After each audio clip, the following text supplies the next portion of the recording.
So I'm kind of having trouble understanding what's how those events happen. So they see this squirming little alien fetus thing on like on our bed, like when they're coming to knock on our door. We're doing a well check. We're just your neighbors were concerned, so we come to just check on you and make sure you're okay. And they come in there and they're like they see this like squirming alien baby on the bed. And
all right, welcome to Cryptic Corner. I'm glad to see everybody who showed up tonight. Thank you for tuning in. This is a show where we look at the supernatural, the unexplained, the mysterious. We crack open these sometimes outlandish claims, sometimes reasonable but just false. But regardless, we're looking at that stuff under a skeptical lens to try to see if we can get to the bottom of it. And today, I will be continuing on with, we kind of go down different avenues. There's cryptozoology, of course. There's aliens. There's my personal favorite is the mummies and the reconstructions of organisms. Of course, I like the taxidermies and things like that. So. And today we're kind of crossing the lines between the mummies and the aliens, but we'll get to that in just a second. First, I want to welcome everybody for coming here and joining us tonight. If you are not subscribed to the Hive, please click the bell and everything down below so you can catch these episodes of Cryptic Corner every Friday night at 8. And thank you for joining us. And for my live chat with Live from the Hive, because this is recorded live on Saturday mornings with Live from the Hive. Make sure when you see BugBot, tell me to hydrate. That I got my bottled water now. So you gotta get on me because I need to get better laps back. I'm just gonna leave it at that. It's one thing I missed about having, because I had long hair when I was younger, and one of the things that I remember being annoying was always getting pieces of hair in my mouth. And now I'm reliving that, so it's an interesting turn of events. So, oh, Ring is finally here. We were waiting for you. I don't like to start. No, I think Ring was here at the beginning. Anyway, yes, we're going down the alien route today. We have covered a lot of alien stuff in the past, obviously, and a lot of UFO stuff, which is generally and tangentially. Here we go. BugBot's starting me off right away as soon as I say something. I'm on it. I'm on it. Thank you, Jason. You guys rock. Keep on it. Yes, I have Madagascar hissers. They're right up here. Right in here. And we had a war up there, but I'll talk about that maybe at the wrap up of the show if y'all want to hear about it. It was exercise and ecology, so interesting. I want to before I even start talking about the alien stuff, though, I want to show you guys this picture because this is super cool. This is what popped up on my feed when I was looking for that link just a few minutes ago. So let me see if I can't show you guys this. Here we go. And we're just gonna pop over here and share. Come on. Not that one. Yeah, this one right here. Look at that. Isn't that cool? This is a phenomena called sprite lightning. And it occurs these little red bursts with this kind of individual bolts coming off of the bottom of it. Looks really really cool, like aliens. So I thought that was convenient since we're talking about aliens today. Of course, the aliens we're talking about doesn't have anything to do with this. And I did consider doing an episode of CrypticCorner on like ball lightning and sprites and phenomena like that we don't really understand all the physics to, just because it's interesting. But I don't know if I can justify putting that in CrypticCorner or not. Last year, Better was at the War Memorial Coliseum, Fort Wayne, Indiana. Not sure if it's the same this year, though. Yeah, it does look like fireworks. Isn't that cool? This is actually a picture of the astrological phenomena. I've seen other ones like this as well. I'm not sure what gives it its pink hue. I think it's so rare that we don't get to see it. Anyway. So who is ready to dive back into aliens? So last alien episode we talked about the insectoid aliens. This time around, let's talk about let's talk about the star children. Okay, let's see what we have to say. I have a few videos in this. I'm going to speed them up a little bit, not as fast as I was watching it just a bit ago, because I was listening to it this morning while I was doing my makeup to kind of get a more concise idea. I like to come into at least one of the videos completely unexposed to it, just have a couple minutes in to make sure it's not garbage. But because I don't like doing responses to computer narrators. I think some of these might be computer narrators, but mostly those ones are just to spin the narrative anyway.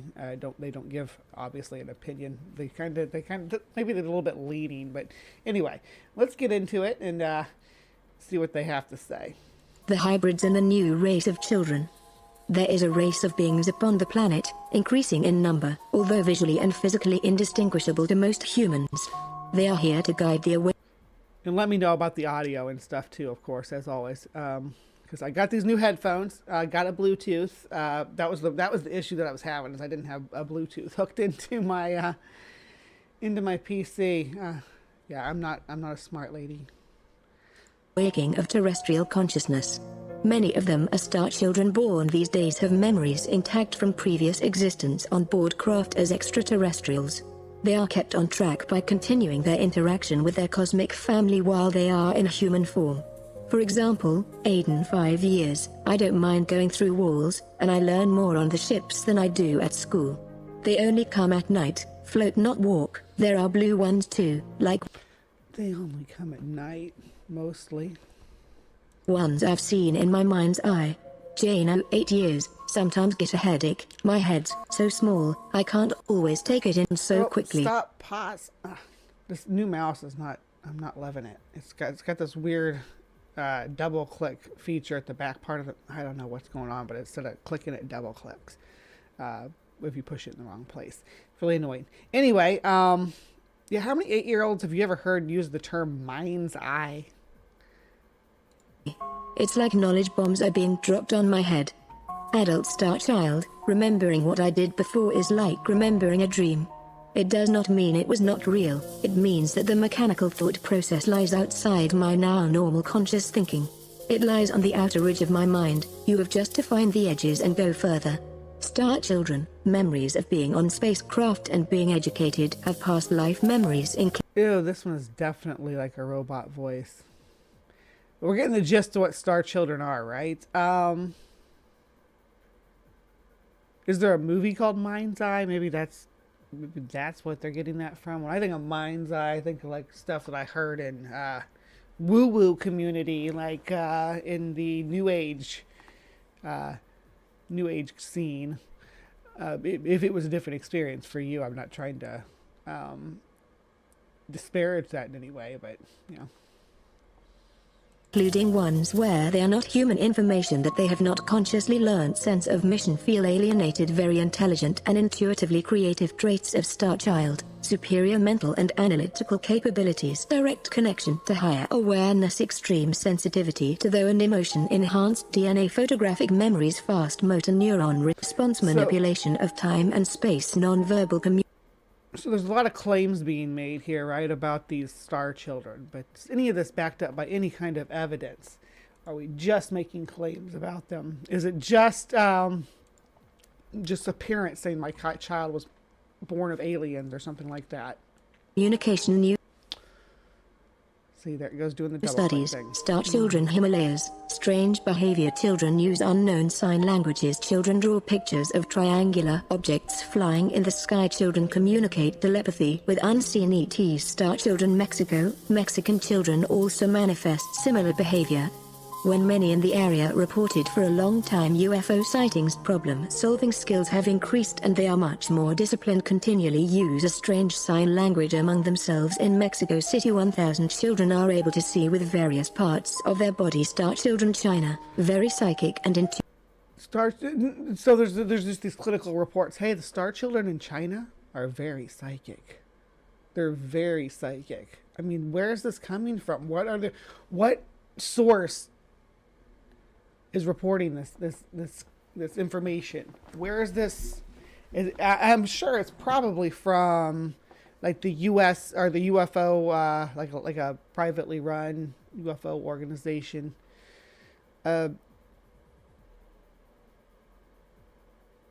Isn't there conspiracy theory that the neurodivergent people are star children?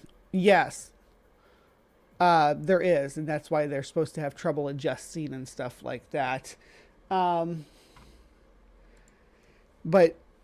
there's like no, like if you look, and I'm sure they wouldn't call them star children, but if you look, when you trace these claims back, they always go back to these self-reporting UFO experience like boards where you can even report anonymously. You know, these are anecdotal tales typed in on the internet by people, is where most of these claims come in. And people are like, oh yeah, I work for a secret clinic in China where we do testing on star children. And it's like the thing I was looking at with Miss Lemon last week, where they were just making erroneous claims about a drone flying over a bunch of buildings, claiming they were Chinese medical pods and things like that. It's so bizarre that people want to just assert things and just run with it. That's what we get with a lot of this alien lore, though. There's really no escape from it. However, because star children kind of stand out here, because I'm going to leave this video because I don't like her robot voice. It annoys me.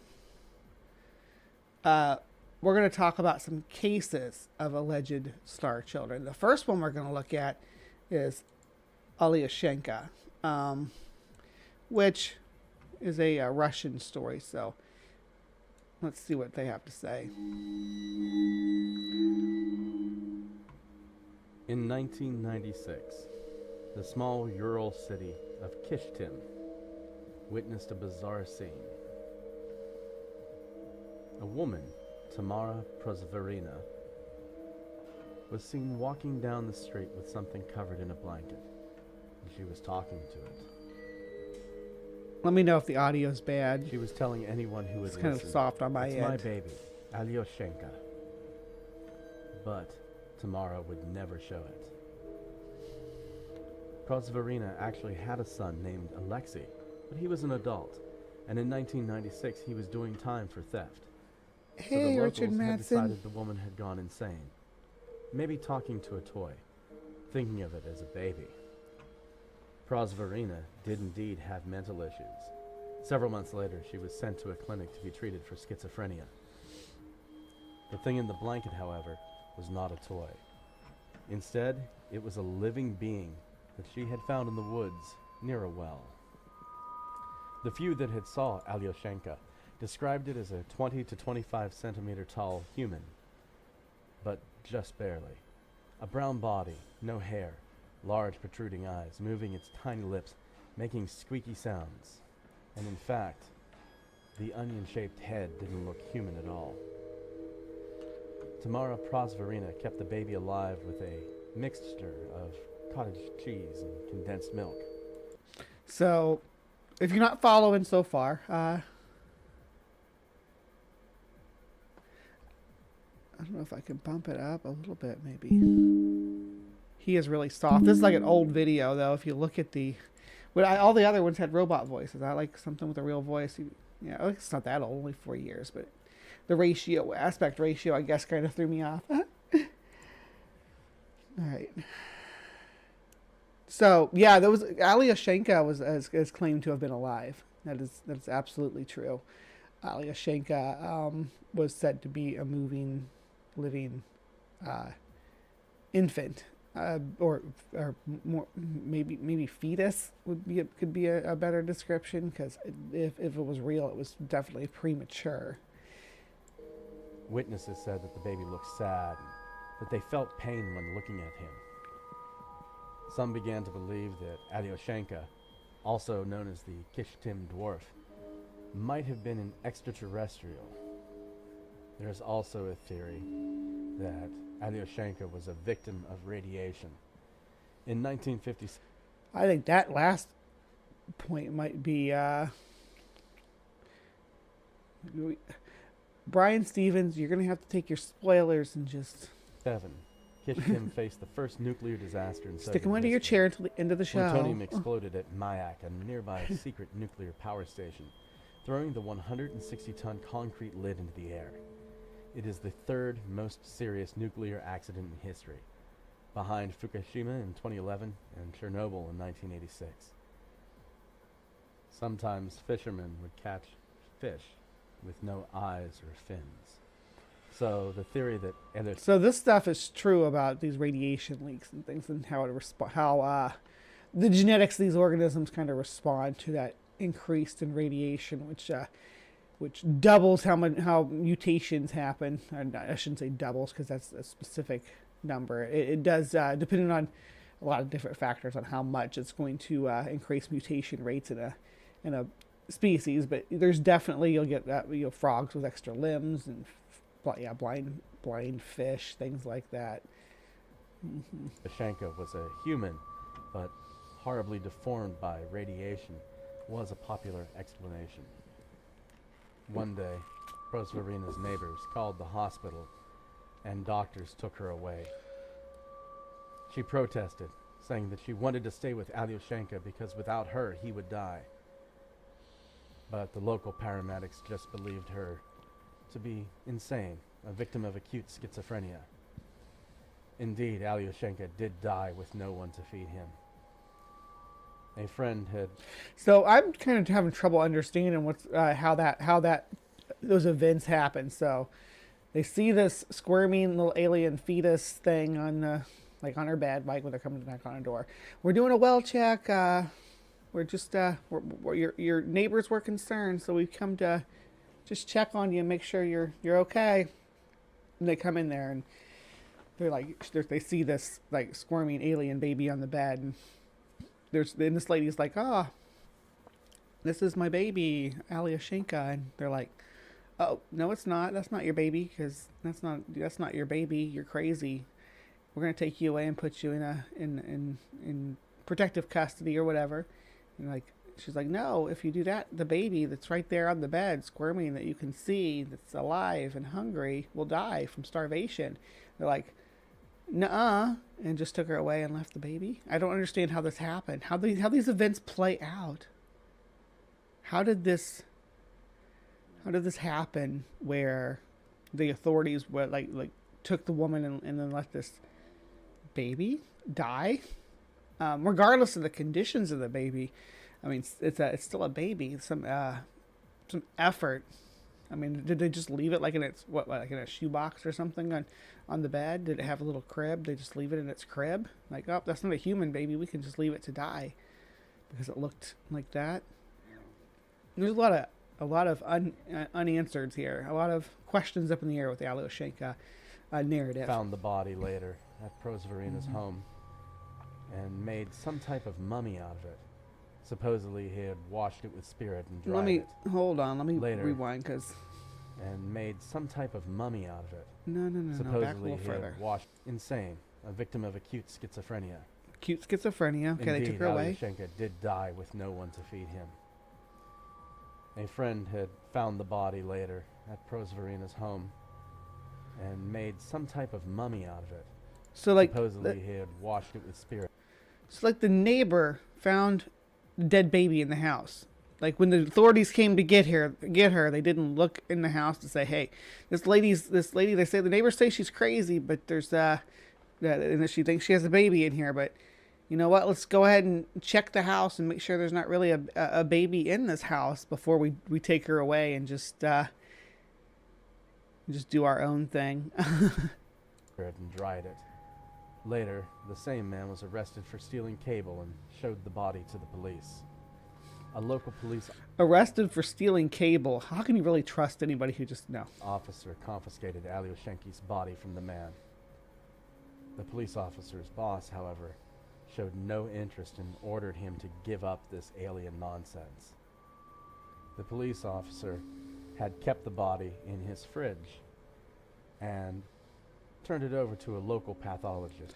So the cops, like, this is a dead baby from that lady's house who we said was crazy because she thought she had a baby and there was no baby, but there was a baby and it's dead now. He's like, give up this nonsense. He's like, okay, I'll just put it in my fridge then. Is this how things happen in Russia? Is this how the system works over there for corpses, for human corpses? Is that what they do? They're like, no, it's not a baby. Go put it in your refrigerator. It's like, I'm going to keep it and give it to a pathologist. I don't understand how this is happening. Who said that Alyoshenko wasn't human. However, another gynecologist had claimed Alyoshenko was just a child with terrible deformations. Then the police officer made a mistake. He handed Alyoshenko's body over to a ufologist who took it away and never gave it back. Ufologist did that? That's like UFO people, right? Ufologist. People who study UFOs. I guess I could be a ufologist. Richard Matson could be a ufologist tangentially. Are you a ufologist, Richard? I do consider myself a ufologist. Foremost, I consider myself a cryptozoologist, though. Because that's more my lane. I do enjoy aliens and stuff. The Alyoshenko stories always seemed sus to me, though. It's always, and I'm not just like, oh, this is new to me. I've known about this narrative since 1996 when it happened. 1996, I was like, 15, 16 years old.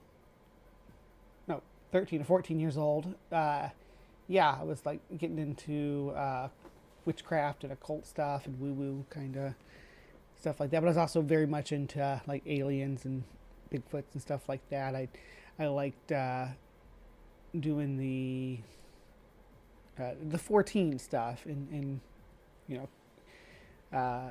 communicating with alien beings and meditating and all that. I was really into it. I was an odd little girl, probably because I didn't have anybody else around at that time, so I did fall into a little bit. It was that people talk about falling into a rabbit hole of culture. That I did. I fell into with the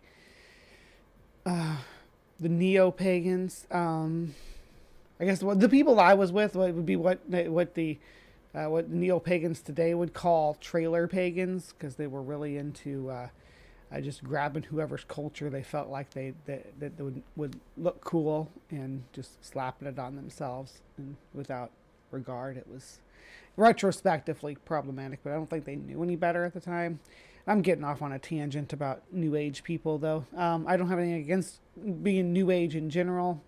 Just when you incorporate things from other people's culture, you need to understand and respect what came before you. Anyhow, let's wrap up the Alyoshenko bit here. Alyoshenko has never been found. Mm-hmm. Journalists have been searching for more than 20 years, and Alyoshenko is unlikely to be found. So let's before I know I said let's wrap it up. Let's trace the descent of this story. Okay, she finds the baby in the woods, takes care of it, tells all her neighbors about it. That it's her baby. Neighbors, she won't let me see it. Neighbors decide she's crazy. call the authorities to do a well check on her. The authorities do a well check on her, come in there, into the house. The baby's in the house. The woman's in the house. The well checkers come in the house. They take the woman. They leave the baby. The baby starves and dies. The neighbor, presumably based on the story, was stealing cable, finds the dead baby in the woman's house, takes it home, taxidermies it, gives it to the police when he gets busted for stealing cable, and then the police reject it. So one of the cops, takes it home and keeps it in his refrigerator and lets people look at it. Then he gives it to a ufologist and it disappears. Am I following this story right? Does any of this sound have I ever heard of Diatola Pass? Yes, of course. Diatola, and yeah, but that's something I could cover too. I don't think that that Diatola Pass is as mysterious as people kind of sometimes make it out.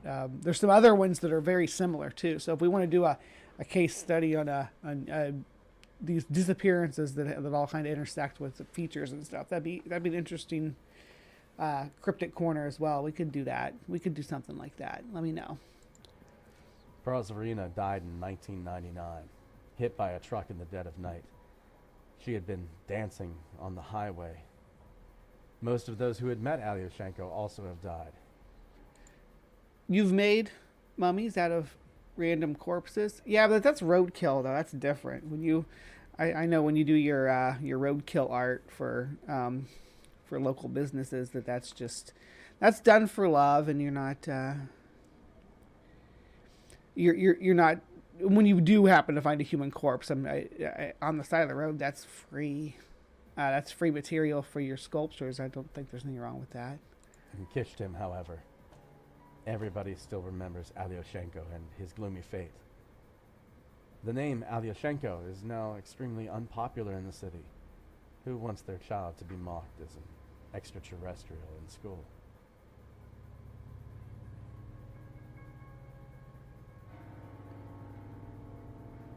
All right.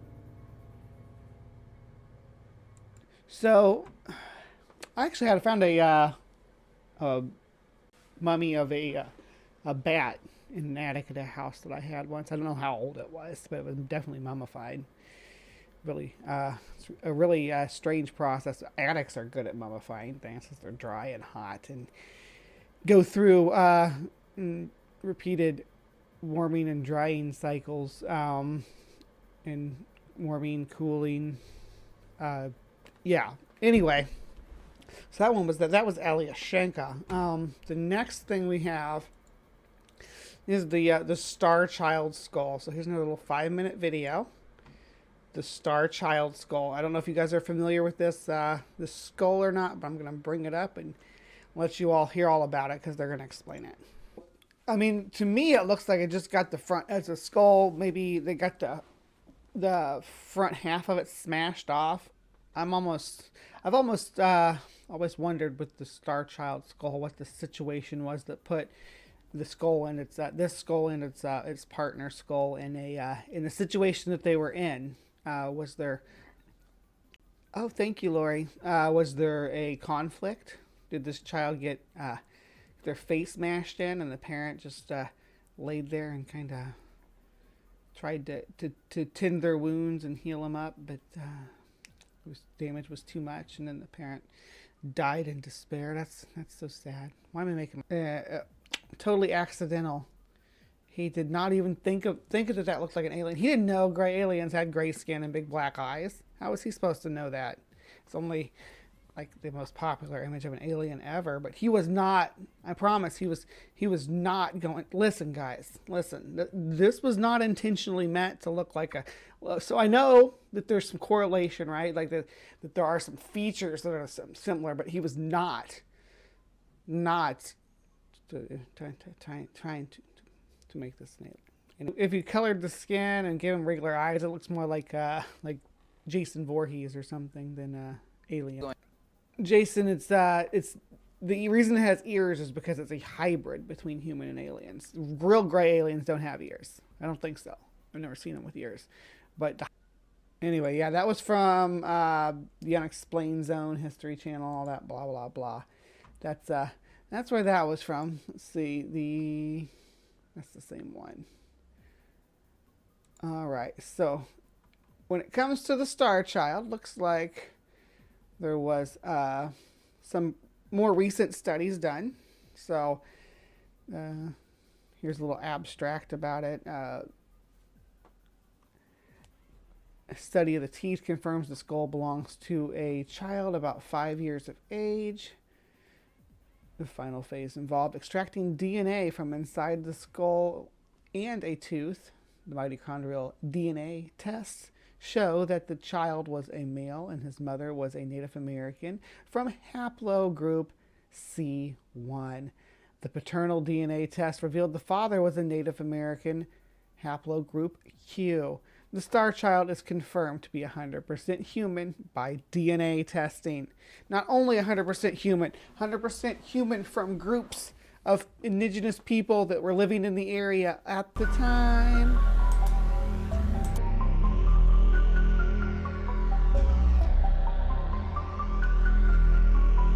All right, welcome back to Cryptic Corner. That was the first time the show's ever been yoinked like that before. I don't know where things left off, honestly. I'm sitting there going, and I look at the side chat, and you guys were like, hey, Bree's gone.